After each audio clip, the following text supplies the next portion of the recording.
abrimos nuestro corazón y nuestra mente, nos despojamos aún de todo bloqueo mental o prejuicio, preconceptos que podamos tener para recibir una enseñanza de vida, una enseñanza sana, en el nombre poderoso de Jesucristo. Amén y amén. Gloria al nombre de Jesús.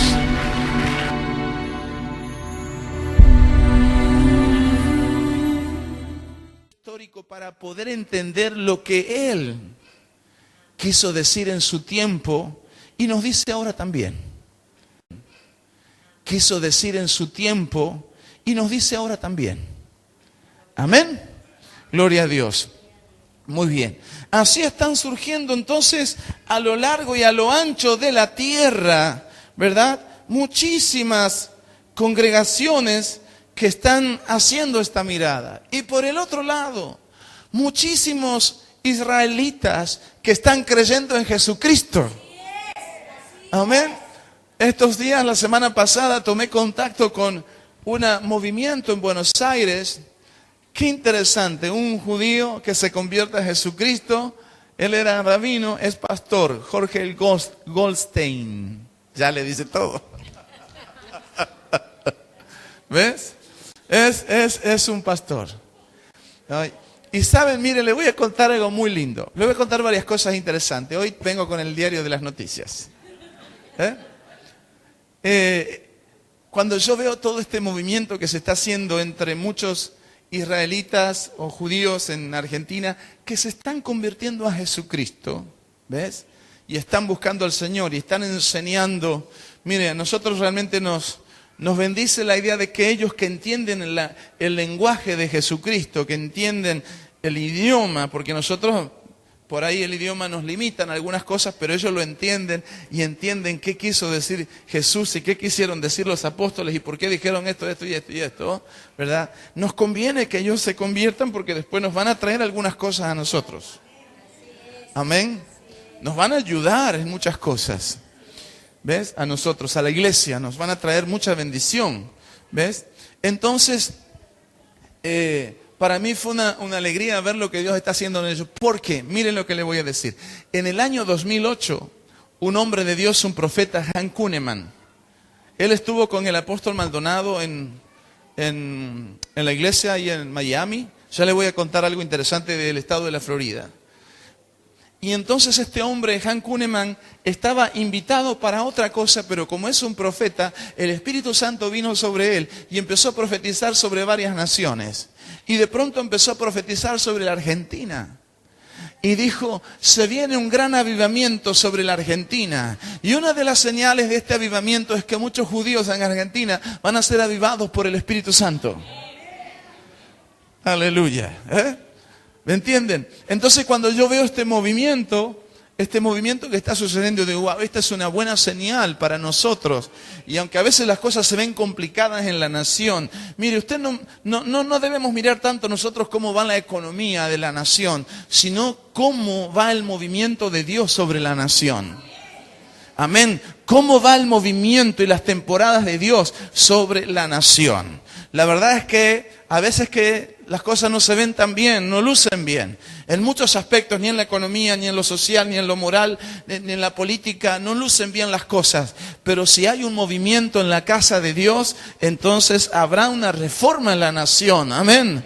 Un movimiento poderoso del Espíritu Santo y nosotros podremos esperar un buen tiempo de Dios para los próximos años. Un avivamiento, un despertar, un cambio, una transformación. Aunque la cosa parezca dura, mire, usted escucha delitos, escucha violaciones seguidas de muerte, como esta niña de Entre Ríos, esta jovencita, y tantas cosas terribles que suceden, ¿verdad? Todo el desenfreno que vive nuestra sociedad.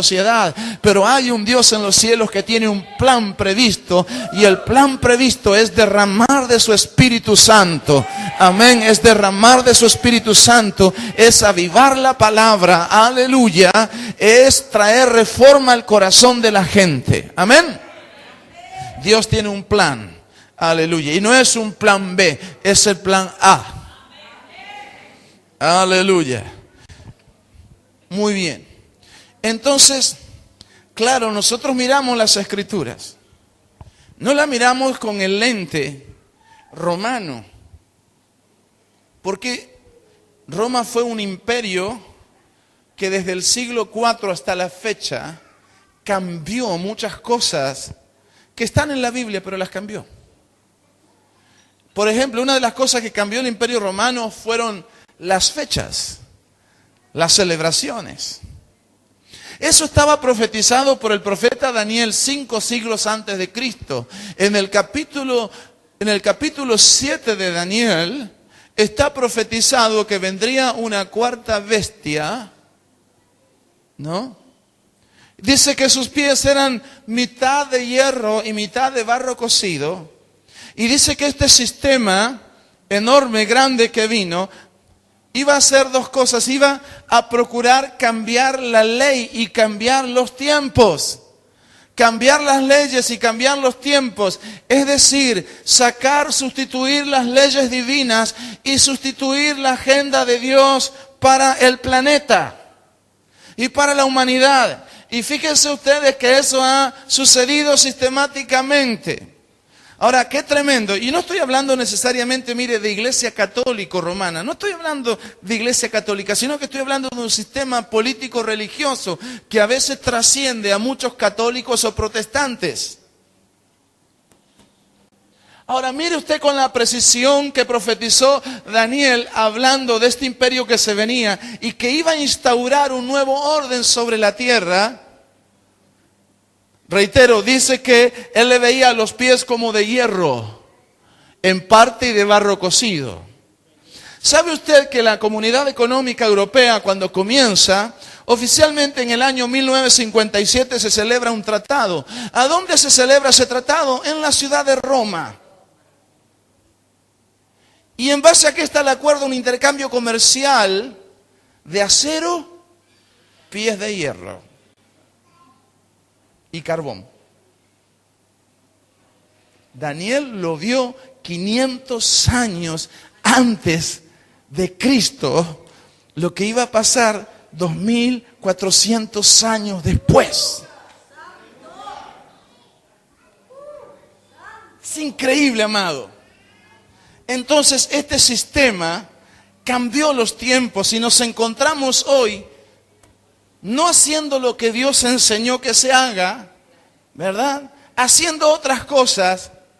Y se acuerdan que el domingo pasado y el domingo anterior yo les compartí acerca de la necesidad de tener cierta precisión.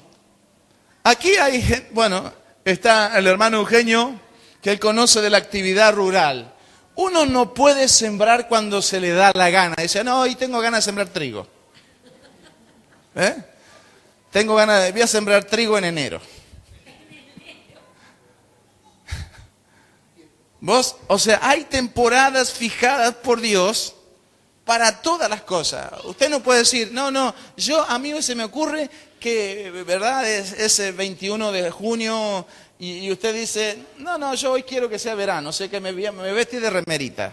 Y me voy a Ushuaia, me visto de remerita porque para mí es verano.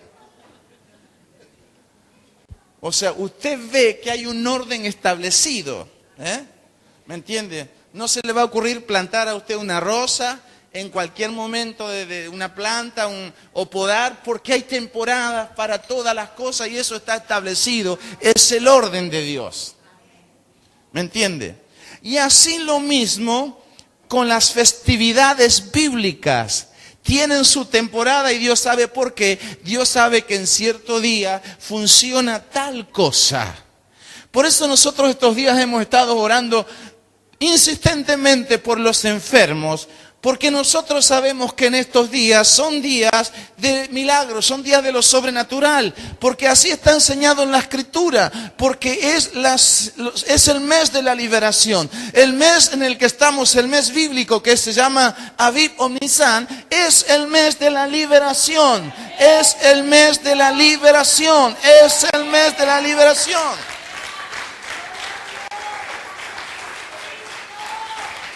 Yo no voy a decir que Dios no hace milagros otros días, pero le quiero decir que hay días donde son favorecidos por cierta cosa o manifestación de Dios.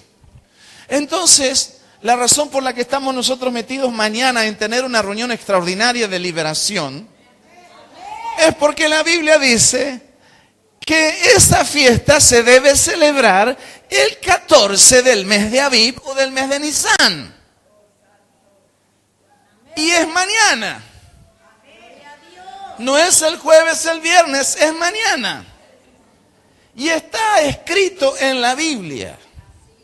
Y yo me fijé en chino y dice lo mismo.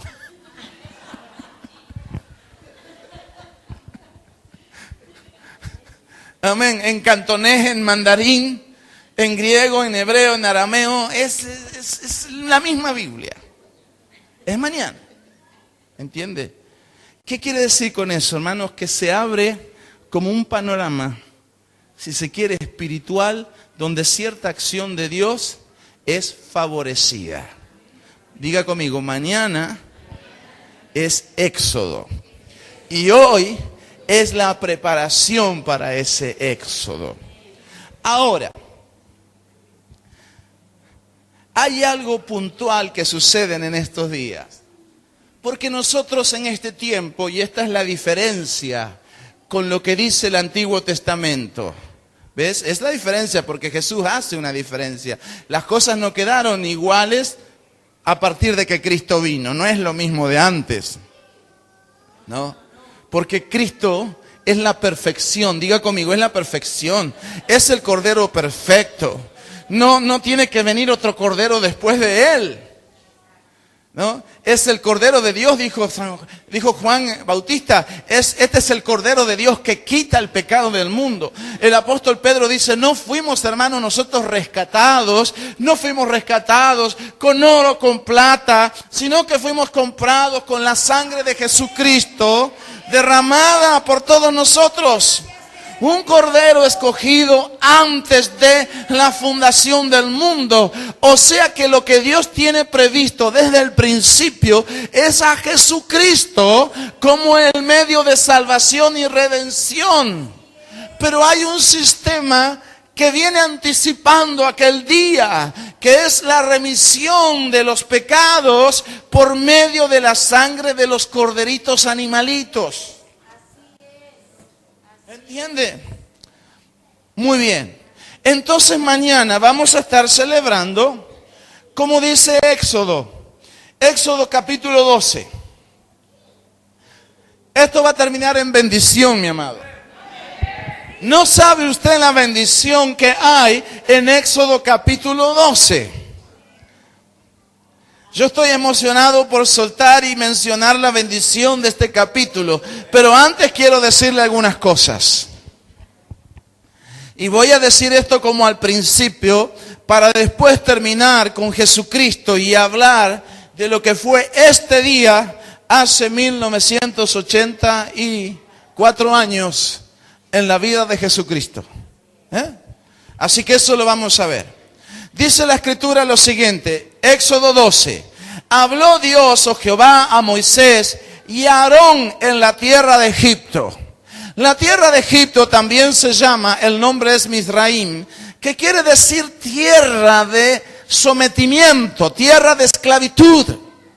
Por eso para nosotros es importante, porque nosotros padecemos siempre alguna clase de esclavitud o alguna clase de sometimiento. Es algo que nos persigue. Amén. ¿Verdad? Si no tenés el límite por acá, lo tenés por allá. Si no es por la salud, es por la paz familiar, es por la paz interior, es por la paz espiritual, es por el trabajo, es por el dinero, es por la educación. Siempre, mi amado, hay algún límite. Cada vez que viene este tiempo es para romper esos límites y experimentar nosotros liberación, libertad, mayor liberación, mayor libertad. Algo que empieza en la mente, algo que se irriga en el Espíritu Santo es irrigado con un concepto de libertad, de liberación. Es algo que tiene que ver con lo interior. Ahora, Es interesante porque aún en territorio de esclavitud, dice la Biblia, Jehová habló a Moisés y habló a Aarón en la tierra de Egipto. O sea, no se sale si Dios no te habla. Nosotros para salir necesitamos oír a Dios.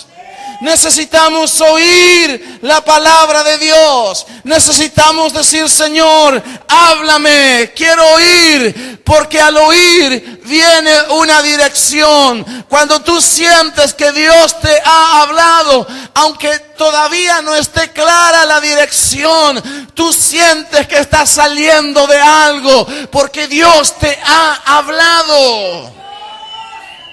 Aleluya. Qué interesante es. Diga conmigo, Dios. Más entusiasmo. Diga conmigo, Dios habló a Moisés y habló a Aarón en tierra de esclavitud. Aleluya. O sea, ellos no estaban en tierra de bendición. Estaban en tierra de esclavitud bajo un ámbito de Dios para escuchar su voz. Yo no sé cómo estás esta noche. ¿Cómo estamos esta noche? ¿Cómo estás? Decirle a tu hermano, ¿cómo estás, hermana? ¿Cómo estás, hermano? ¿Cómo estás en esta noche? ¿Cómo estás para oír la voz de Dios? Aleluya. ¿Qué le dice Dios? Esto está bueno. No importa cómo uno esté, no importa en qué tierra esté, no importa si por ahí sentís que todo está contra tuyo, que tenés un cerco por todos lados, que el enemigo te tiene agarrado, te tiene cercado, ahí va a venir una voz de Dios. Amén.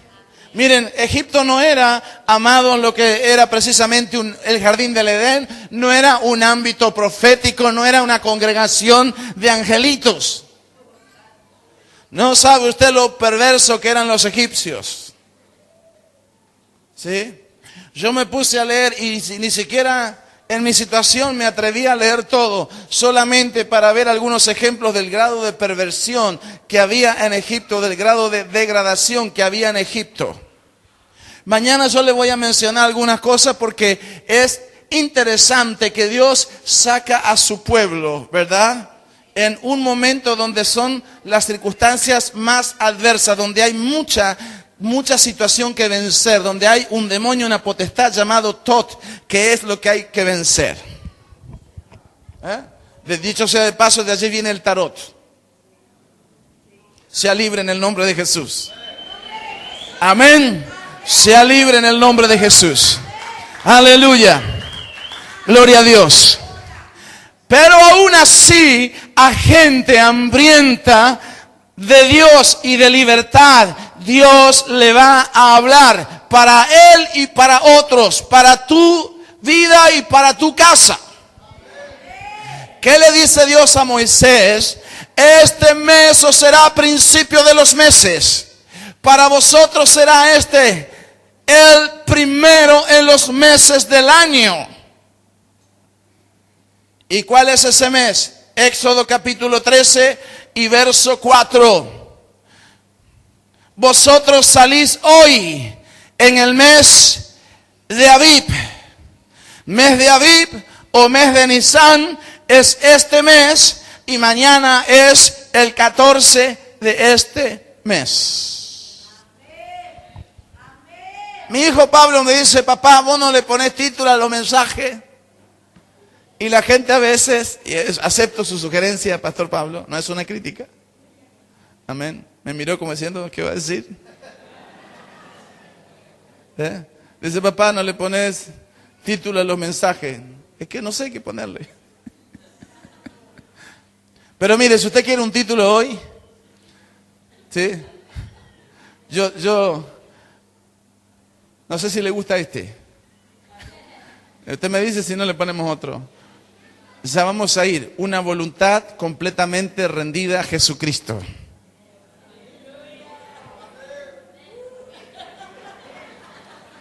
Amén. una voluntad completamente rendida a Jesucristo. Aleluya. Muy bien. Entonces, Moisés en el verso 2, 3, verso 2, le dice a Dios: conságrame todo primogénito, cualquiera que abre matriz entre los hijos de Israel, así de los hombres como de los animales, mío es, dice Dios. De ahí viene la consagración de los primogénitos.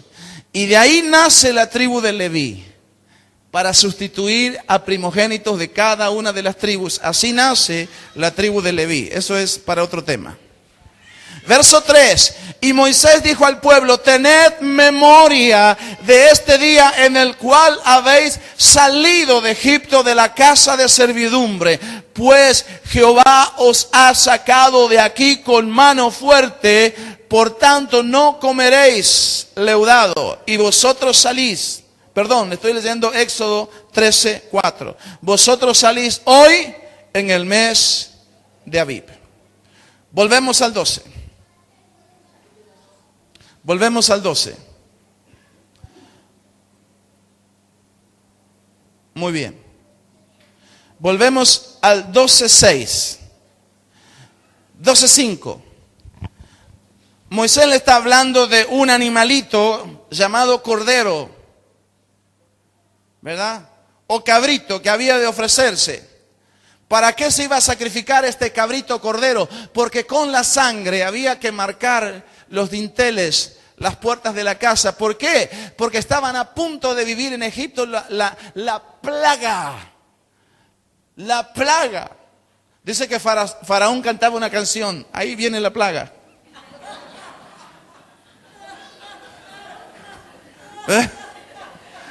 Aprendió Faraón esa canción porque Dios le mandó 10 plagas. Y cada vez que lo veía Moisés decía: ahí viene la plaga. Pero esta es la plaga más terrible, que es la muerte de los primogénitos. ¿Ves? Y Dios iba a mandar que muera todo primogénito en Egipto, de hombres como de animales. Pero había un lugar llamado Tierra de Gosén, donde estaba toda la nación de Dios metida allí. Y Dios dijo: si ustedes se quieren salvar, tomen un cordero, unten un hisopo con la sangre del cordero, pongan la marca de la sangre en las puertas de las casas, y cuando venga el ángel a hacer este trabajo en la tierra de Egipto, él pasará por alto vuestras casas solo porque ha visto la sangre. Escúcheme bien, no porque sean pueblo escogido, sino porque han visto la sangre. Amén. Amén. Esto quiere decir, amados, que no eres favorito sino por la sangre de Jesucristo. Aleluya. O sea, no es porque somos buenos, lindos, lo que sea, ¿verdad? Buena gente, generosa, dadivosa, sino porque está la sangre de Jesucristo sobre nosotros. Amén. Hemos sido elegidos, dice la Escritura, para ser rociados con la sangre de Jesucristo. Muy bien. Así que la instrucción era tomar un cordero. Muy bien. En Éxodo capítulo 12 y verso 5 dice: este animalito será sin defecto, machito de 1 año, lo tomaréis de las ovejas o de las cabras. Diga conmigo: sin defecto. Diga conmigo: el animalito tiene que ser sin defecto. Aleluya. Muy bien, bendito sea Dios.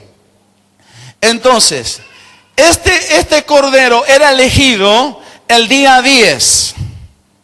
El día 10 del mes de Abib era elegido el corderito, y el día 14 era sacrificado. Es muy interesante, amados, que Jesucristo es traído de los campos de Belén. ¿Y sabe cuándo el Señor entra a Jerusalén? ¿Qué día le parece que entrará el Señor a Jerusalén? El mismo día que hace miles de años atrás se había establecido para que el Cordero sea elegido. O sea, el día 10 del mes de Abib, o mes de Nisan. Ese día es el día en que Jesucristo entra triunfalmente a Jerusalén. Y uno ve al pueblo allí poniéndole palmeras delante de Jesucristo, diciendo bendito, Hosana, Hosana, bendito el que viene en el nombre del Señor, ¿verdad? Lo recibían porque estaban recibiendo al Cordero.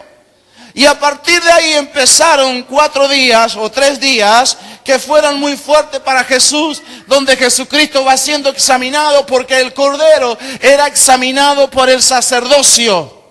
No solamente por el sacerdocio, sino por los príncipes de Israel. Era examinado para ver si no había defecto en él. De esa manera, el Señor Jesucristo entra a Jerusalén y empieza a ser examinado. Pero ¿de qué manera el Señor es examinado? Hermanos, lo llevan, como ustedes saben, lo entregan. Judas con un beso lo entrega, ¿verdad? Lo toman preso los romanos, lo llevan ante el sumo sacerdote, lo castigan, lo llevan ante Herodes, de Herodes lo devuelven de nuevo a Pilato, al sacerdote, ¿verdad? Tratando de encontrar algo en Jesucristo, y le pegaban de aquí por allá, diciendo profetiza, declara, quién es el que te pegó, etcétera, etcétera. Pero nadie encontró ningún mal en Jesucristo. Él fue examinado de la manera más rigurosa, pero fue encontrado efectivamente, como dice la Escritura, como un cordero santo, sin mancha. Hermanos, la sangre de Jesús, Jesucristo no soltó, no le encontraron ninguna oscuridad, ni ira, ni enojo, ni revancha, ni odio, ni resentimiento, ni venganza. Él fue examinado y fue encontrado puro. Este es el sentido del Pesaj y del Cordero para nosotros. ¿Verdad que mientras Él era castigado, dice la Escritura, no se halló mal en su boca, no se halló mal en Él, dice Isaías capítulo 53. Tremendo, amado. Ahora, Cristo fue cumpliendo toda la pauta del Cordero. Él fue por el camino del Cordero, y como Cordero, dice la Biblia, fue llevado al matadero. Y usted dirá, ¿y dónde está la parte de la voluntad rendida? Porque Cristo, en este día, 13 del mes de Abib, diferencia horaria mediante, Él está orando en el jardín de Getsemaní.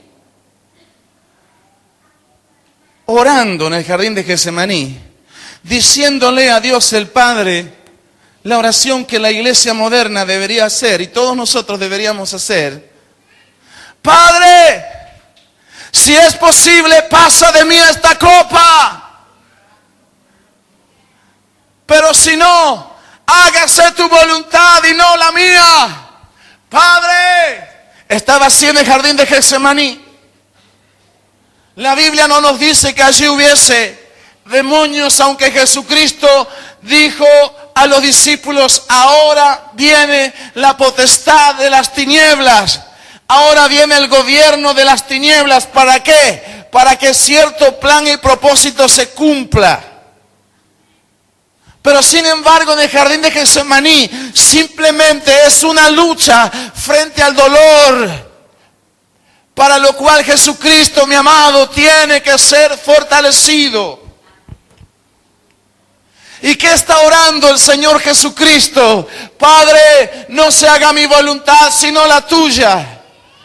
Jesús está consciente de que le espera el momento más doloroso de su vida, sufrimiento físico, psíquico, psicológico, emocional, atroz, donde no habrá ningún atenuante, nada que mitigue su dolor. Él es consciente de todo esto y está en el jardín de Getsemaní, ¿verdad? Resolviendo esta cuestión para ser fortalecido y hacer la voluntad de Dios, porque Cristo vino para hacer la voluntad de Dios sobre la tierra. Amén. Amén. Tremendo.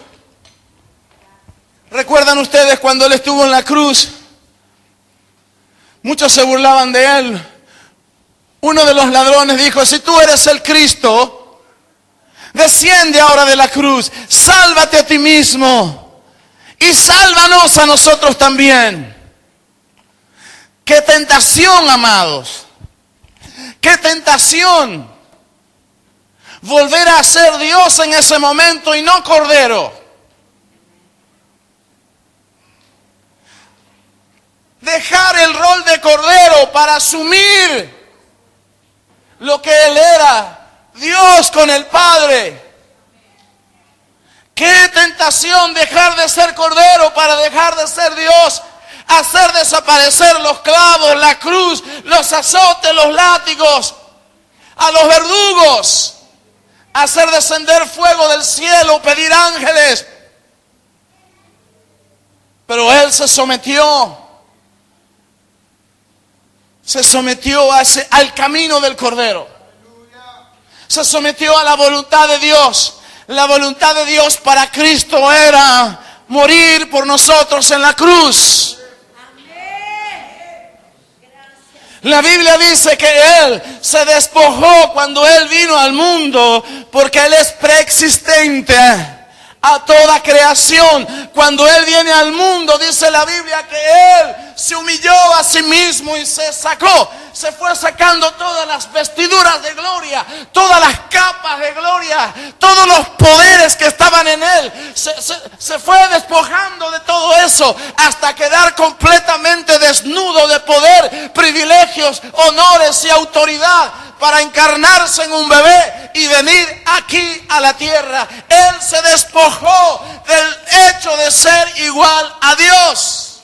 Pero mire qué diferencia con Satanás, porque la Biblia dice que Satanás se levantó contra Dios porque él quiso ser igual a Dios, pero Cristo rehusó ser igual a Dios.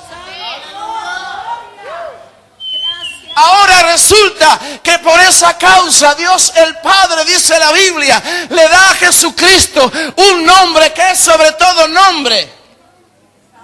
Para que en el nombre de Jesucristo, por eso nunca vamos a renunciar a ese nombre Jesucristo, para que en el nombre de Jesucristo se doble toda rodilla de los que están en los cielos, en la tierra y debajo de la tierra. O sea, mi amado, que el que quiso ser igual a Dios se tiene que arrodillar delante del que rehusó ser igual a Dios. El que quiso ser igual a Dios se tiene que doblar delante del que se humilló a sí mismo.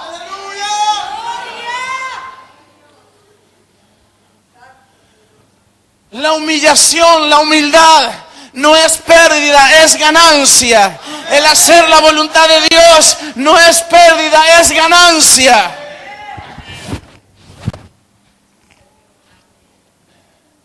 ¿Cómo cayó el que quiso elevarse? Pero ¿cómo fue ascendido el que se humilló a sí mismo? ¿A dónde está la clave? La clave está en la oración que hizo Jesús en este día hace 1984 años. No se haga mi voluntad, sino la tuya.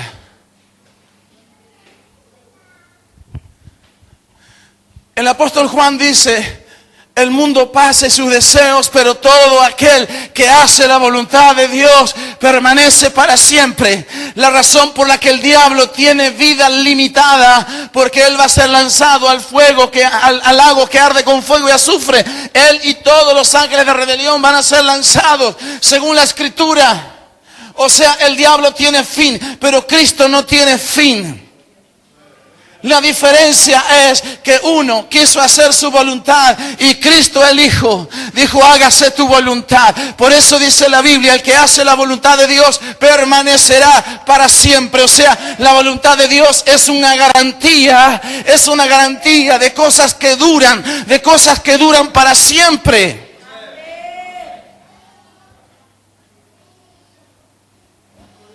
¿Cuántas voluntades hay que están operando en este mundo? Ahora, mire, deshacerse de nuestra voluntad no es un proceso interesante, emocionante. A veces es un proceso un tanto doloroso, despojarse de la voluntad.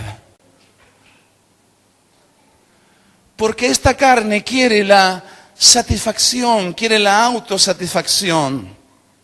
Jesucristo en el jardín de Getsemaní, en Mateo 26, del 36 al 46, Él enseña a orar a los discípulos y le dice, oren, velen y oren. ¿Por qué? Porque el espíritu está dispuesto, sea el espíritu. Es como que hay idea, iniciativa, ¿verdad? Si usted le preguntase a la mayoría de las personas, miren, ¿usted quiere vivir una vida, en rectitud, una vida de fe? Probablemente una buena parte le diga, sí, pero no es su condición actual. Ahora, en la actualidad están en otra cosa.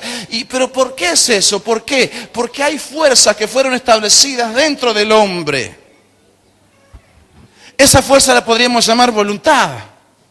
La podríamos definir por muchas maneras. La podríamos definir de manera bíblica, de manera filosófica. La podríamos definir de manera cuántica. Podríamos hacer una descripción al estilo Einstein de lo que es la voluntad. ¿Entiende? Pero el punto es que son fuerzas que operan dentro del hombre para que el hombre sea abortado en su intento de hacer la voluntad de Dios. El gran desafío que nosotros tenemos hoy es poder someternos a la voluntad de Dios. Ahora, ¿qué significa eso? Reitero, mucha gente dice, bueno, pero es que entonces tengo que dejar esto, tengo que dejar aquello. Es un tema de esencia, amado, es un tema de naturaleza y de esencia. ¿Ves? Cuando usted quiere hacer la voluntad de Dios, entonces Dios lo va a asistir. Por eso Jesucristo estaba orando en el jardín de Getsemaní. Y dice la Escritura que después de que Él, hermanos, transpiró y le salían como gotas de sangre, dice la palabra, ¿qué es lo que vino luego? Dice que venían ángeles y le servían. Todo aquel que quiera hacer la voluntad de Dios va a tener el servicio de los ángeles para que no falle en el intento. Porque ese intento vale la pena. Amén. Porque a partir de la voluntad divina se construyen cosas duraderas. Entonces la familia es voluntad de Dios. El matrimonio estable, permanente, es voluntad de Dios. Vivir en paz es voluntad de Dios. Que tú prosperes y avances es voluntad de Dios. Y si tu deseo es hacer la voluntad de Dios, cada vez que lo intentes vas a ser fortalecido. Porque Jesús mismo dijo que la voluntad de Dios, fíjese qué cosa interesante. La comida te da energía. La comida te aporta calorías. Más comes, más calorías tenés. Y más volumen.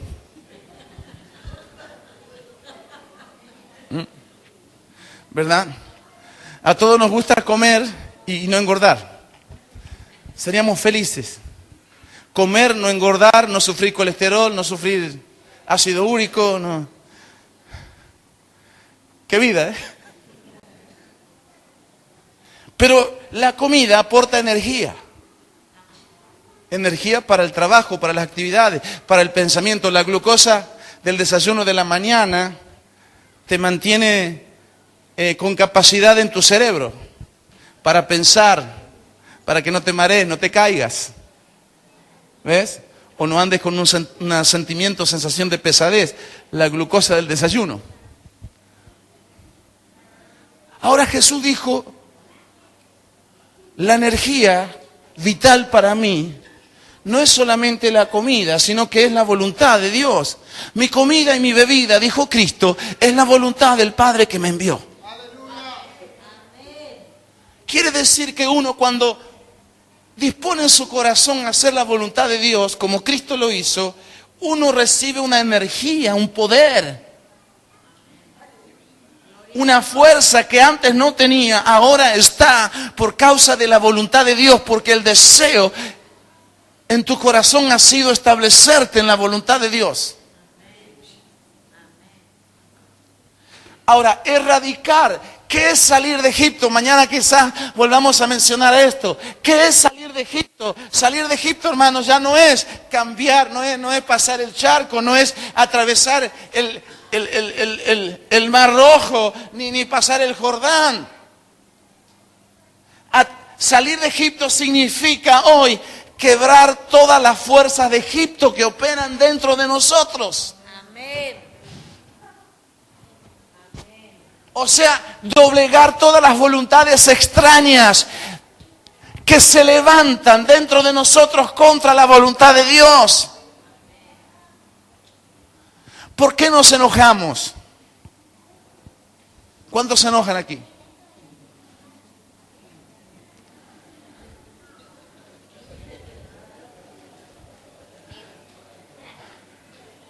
Aleluya. ¿Cuántos saben que no deben enojarse? La mayoría de los que se enojan. ¿Nunca se preguntó usted, mi amado, de dónde sale la fuerza para enojarse? ¿De dónde? ¿Por qué? Porque enojarte es un gasto energético. ¿Ve? Y a algunos les sale tanta fuerza que lo traducen en su motricidad. Amén. Y le aplican los 5 ministerios. 5. El apóstol, el profeta, el evangelista, el maestro y el pastor.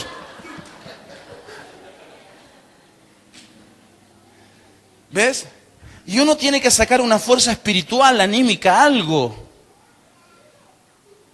¿Ves? Cuando uno se siente descontrolado, desbordado. Porque operaron fuerzas dentro de nosotros. Y así pasa con muchas cosas. Con las tentaciones, a veces con las torceduras morales. Los deseos de la naturaleza son fuerzas. ¿Entiende? Entonces el Egipto hoy es interior. La Biblia nos da la foto, la Biblia nos dio la película de lo que le pasa al hombre dentro del corazón. Los faraones no están allá, cerca de las pirámides de Egipto, pueden estar aquí. Aunque no seas un egiptólogo y un investigador de las pirámides. Amén.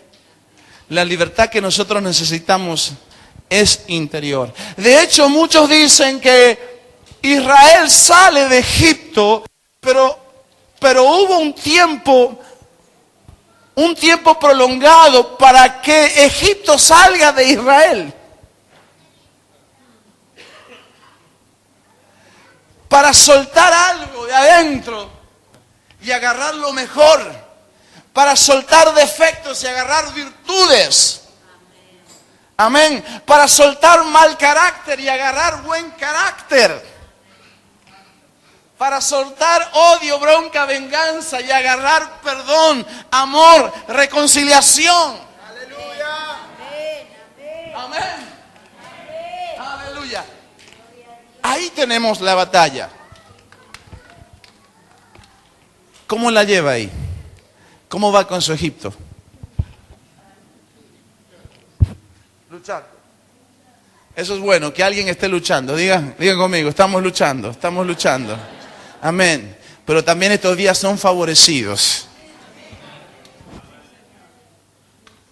por una apertura en el cielo para que nosotros podamos vencer. Todos. Que yo sea pastor o lo que sea, necesito pelear la misma batalla que cualquiera. Con una bendición fuerte. Aleluya. Miren.